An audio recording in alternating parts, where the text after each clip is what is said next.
What's up, guys? Chase Oliver 68 here, bringing you my Raw review for June 3rd, 2013. But before I get to that, big congratulations to the Miami Heat and LeBron James as they moved on to the NBA Finals, and they'll be facing Tim Duncan and the San Antonio Spurs. I know, wrestling video, talking about basketball for a little bit, but I just want to give a congratulations to the Heat. They won the games, okay? So they're in the finals. But now let's get to Raw. So, obviously, Raw was competing with Game 7 tonight, so they had to pull something big to start off, you know. This is what Monday Night Raw always does when they know they're competing against something really, really big. Like, if, say, for example, if there was a giant Monday Night Football game that they had to go against, they have to put on something really, really huge for people to say, I'm not changing my channel to the game. They do that normally always at the start of the 30 minutes. They always do this. So, at the start of Raw, we get announced Triple H is taking on Curtis Axel tonight. That's what they want us to lead into the draw. That's how they're leading us in. They're saying Triple H is going to take on Curtis Axel, and then out comes Stephanie McMahon. Stephanie pretty much says, I don't want my husband fighting tonight. So, obviously, Triple H is not going to fight tonight. But then we get more. Vince McMahon comes out, and you think Vince McMahon is going to say, damn it, no, my son-in-law won't fight tonight. But instead, Vince said, no, my son ain't fighting tonight. And this is where the fans are just chanting Triple H. And in all honesty, after that whole shenanigans, like Vince's man's like, oh, what do you people want? All of a sudden, like, the Shield come out. And it's like, okay, the Shield are out here, but why? Why are the Shield literally out here? Like, they're not taking down Stephanie or Vince. Is this like a feud for Triple H? No, they just come out here. And we find out that we're getting that six-man tag match that was announced on SmackDown. So, the six-man tag match, obviously my boy, Randall Keith Orton, is featured in it. And you have Daniel Bryan and Kane, Team Hell No. So, once again, they're facing the Shield. I mean, these guys can't get away from the fucking Shield, people. They can't.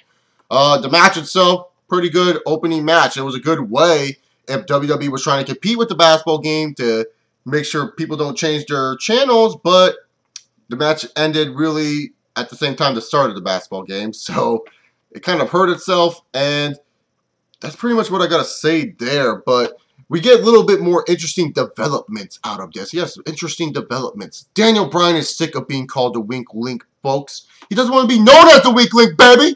He wants to be known as a strong person in the group. So what does Daniel Bryan want to do? He wants to wrestle another match later tonight. And it turns out, you know, when he's like, okay, I'm sorry. I can't talk about this backstage segment being all serious. This is probably one of the worst backstage segments I've ever seen with Daniel Bryan and Ryback, okay? So Daniel Bryan, you know, he's all pissed off. He wants to fight someone, and here comes Ryback. And Ryback, he's just the most dumbest thing I've ever heard. He's like, I had stomach flu last year, and my puke was bigger than you. It's like, what?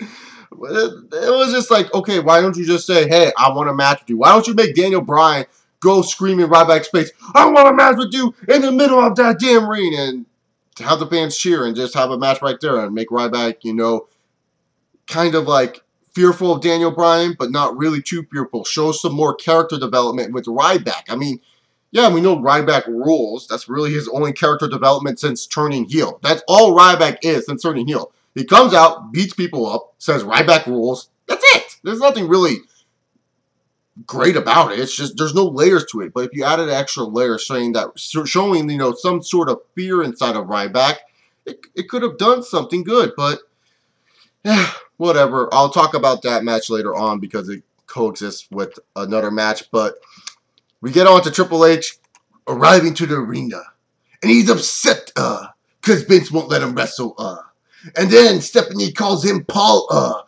as he leaves the arena but he also says he will face Curtis Axel. I don't get why they just don't say Triple H and Curtis Axel for the next pay-per-view. They should just put it on Payback. They shouldn't even have it on Monday Night Raw. They just save it for Payback. That's pretty much what they're doing. Just save it for fucking Payback. We don't need to see this match on Monday Night Raw. I mean, come on. That's ridiculous right there. But we get some random matches. Usos versus Darren Young and Titus O'Neil. Since the Usos got a paint job on their face, they're now featured on TV more. They won a match, and we won't see them get pushed whatsoever. I'm being dead serious when I say that. We ain't going to see him being pushed whatsoever, but we move on forward to Alberto Del Rio and Big E Langston, number 5 in their single match series. I don't know why they're wrestling every single week they get. It's kind of dull and boring. Did I watch the match? No, I'm going to be honest here. I did not watch this match. I said, what's the point of watching this match? It's nothing new on my TV. This is not like the Usos versus the Primetime Players. I mean, I haven't seen that match in a long time on Monday Night Raw, so of course I'm going to watch it. But this match right here, not going to watch it. It was like this Del Rio and Ziggler feud that they're setting up for. And I understand, it's not Ziggler's fault because he is injured. But this reminds me of the Edge and Del Rio feud heading up to WrestleMania 27. Remember the WrestleMania 27 feud when Christian and Del Rio wrestled every single fucking week on SmackDown? I mean, that's how it feels. It feels like Del Rio is just fighting Big E Langston every single week he gets. And it's kind of boring. It's not making me want to say, hey, I want to watch this match. Speaking of a feud that's kind of under the radar, kind of lackluster, and what's with Sheamus always being on these under the radar type feuds, you should be featuring these feuds more heavily on Raw. Like, I understand SmackDown, you guys want people to watch SmackDown for some reasons, but we're not going to watch SmackDown all that much when most of the stuff we see happen on Raw. But you add more layers to this on Raw, maybe it'll give fans more incentive to watch a Sheamus and Damien Sandow feud. I mean, Sheamus has been in a feud with Mark Henry, and that feud, yes, they featured a lot of this stuff on Raw, but they didn't feature like a cool thing, like when Mark Henry was dragging a fucking semi-truck off his back. That was cool shit, but they didn't show that on Raw. They showed that on SmackDown. It's like, show that cool stuff on Raw, so we will go watch SmackDown. They're not showing anything cool for Sheamus and Damien Sandow. That's why I say it's kind of lackluster right now. It's under the radar. It has the potential to be a great feud, but other than that, nothing really too great here. Sheamus and Cody Rhodes, the match itself was okay at best, and we move on forward with this episode of Monday Night Raw. So, Fandango takes on the Great Khali. Yeah, whatever. Fandango rolls out of the ring, and then all of a sudden, The Miz comes out, and then all of a sudden, Wade Barrett hits The Miz, and then Miz and Wade Barrett have a match against each other, I guess, and then Wade Barrett and The Miz, you know, they have a match, and Fandango comes out for whatever reason, and The Miz wins by submission. Our IC champion looks like a bitch again, and then The Miz, you know, his head still hurts, and Fandango is just dancing with Summer Rae, and I'm just thinking to myself, what is the point of The Miz versus Fandango versus Wade Barrett? There is no point to this feud. None of these guys are going to get elevated. This is like having a feud with Perry Saturn, Vampiro, and Jamie Noble. There's no point in putting these three guys in a feud. Why? No one's going to benefit from this feud. And if anything, it's getting me confused. I know Miz is the babyface. What is Wade Barrett? Is he the cool, badass tweener that I'm supposed to like? And what is Fandango? Is he supposed to be that cocky, arrogant heel I'm supposed to hate? Because I think it's more like Miz is just whatever. Wade Barrett is just that lame duck heel, and that Fandango is just that chicken shit heel. I mean, that's how I feel about this feud. Comment down below what you guys feel about this feud, because I feel that this feud serves no purpose. It really is not adding more to my television set. So, I'm going to talk about this match before I talk about, you know, the main stuff that happened on this Raw, because, in all honesty, this needs to be addressed now. Apparently, if you had the WWE app, you got to see why this match was made. I know, very exclusive stuff, people.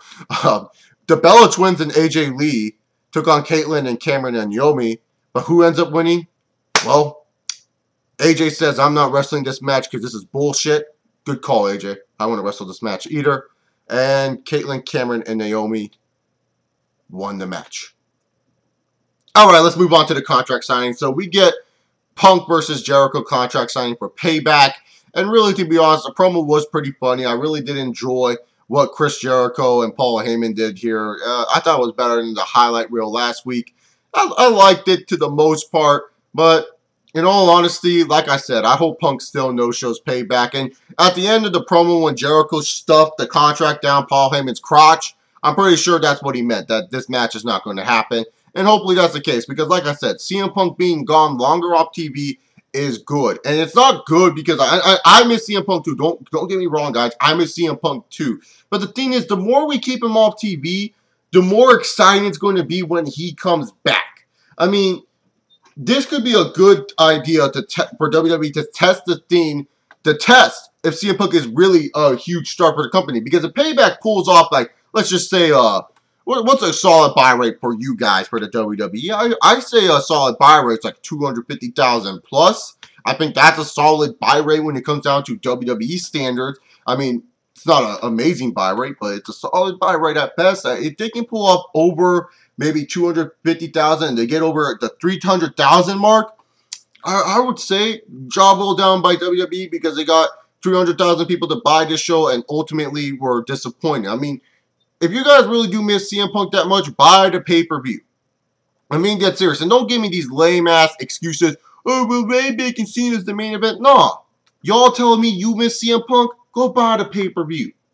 Payback, you know, to be honest, to me, I miss CM Punk, but not to the point where I know most of y'all do. I miss CM Punk, but I would rather wait a long time when it comes to a point where it's like, man, it's been 6 months. Where is CM Punk to entertain me? That's when I start missing the superstar, when it's 6 months from now.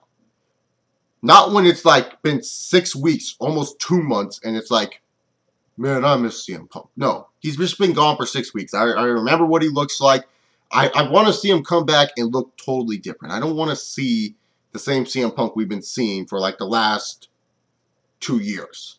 That's all I'm saying, guys. Just be patient with the CM Punk thing. If he doesn't come back, he doesn't come back. But we get on forward to Ryback versus Daniel Bryan. Really good match here. But what I was saying is, why couldn't Daniel Bryan challenge a Big Show and have him win here to show that he is a strong link and build off something towards there? Nah, that would make too much sense. So Ryback ends up getting himself DQ'd by putting Daniel Bryan through a table. Sorry about the word stumbling there. But in all honesty, I was just saying to myself, I honestly don't care. I mean, yeah, Daniel Bryan looked good in the match. Yeah, Ryback looked good in the match. But in all honesty, I was just like, I mean, we already know Ryback's a badass. Yeah, maybe this adds on to Daniel Bryan not being the weak link, but it could have been better. It could have been better. And we get on forward to the main event. Probably a better showing of Curtis Axel than last week. The ending, though, was ridiculous. Once again, Curtis Axel does not get a pinfall victory over a superstar, another countout. And no, a pinfall victory over Sin Cara does not count, folks. I'm not counting that bullshit.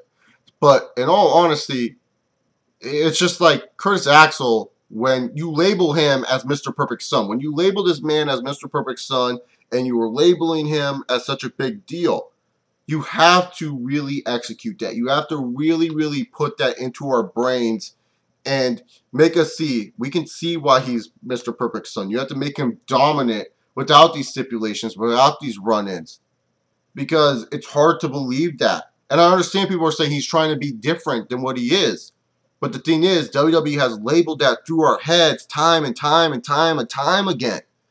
And really, to be honest here, it's just that when they keep on doing that, it makes me believe, hey, I expect more from this guy. And I'm just not getting it with Curtis Axel. I know a lot of you guys are behind him. I like Curtis Axel. I like what they're doing with Michael McGillicuddy now. I like what they're doing with Joe Hennig now, if I should say. But really, to be honest here, when Vince McMahon said earlier, and he said this to guys like Drew McIntyre and Elijah Burke, he already gave him the death sentence when he said, you're the future of this business. When Vince McMahon says that to some people, on-screen character, that's like a death sentence to most people. And I hope that's not the case. But I really wish that they execute better with Curtis Axel. I know Purple Blizzard is going to be like telling me in the comment section. I understand what you're saying, Purple Blizzard.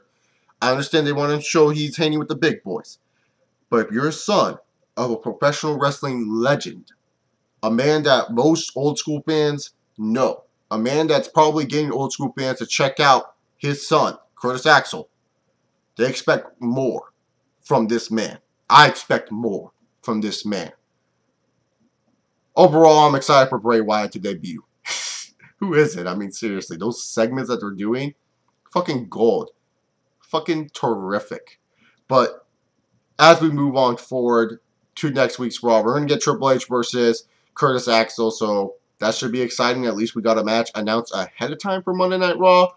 But other than that, this Raw, much better than last week's Raw. Pretty solid episode, I gotta say that. Nothing that really kept me on the edge of my seat. Some of the stuff I kind of just went through my head and said, hey, that's going to happen.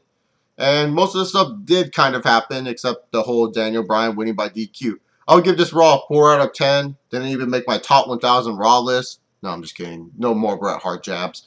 But overall, if you were asking me would I rather watch Game 7 even though it was a blowout, or this Raw, what I would watch, probably the Game 7 over this Raw. I'm being dead honest here. But I only missed one match from this Raw. And yeah, that's pretty much it. But solid episode. Tell me guys what you think about this episode of Monday Night Raw. Remember to check out Chase and Alan Talks. I did that with Alan. It's uploaded already. Go check that out. Comment down below your thoughts about Monday Night Raw. Follow me on Twitter at ChaseOliver68. Click the little icon if you want to subscribe or down below. Anyways, guys, I'm out of here. Peace!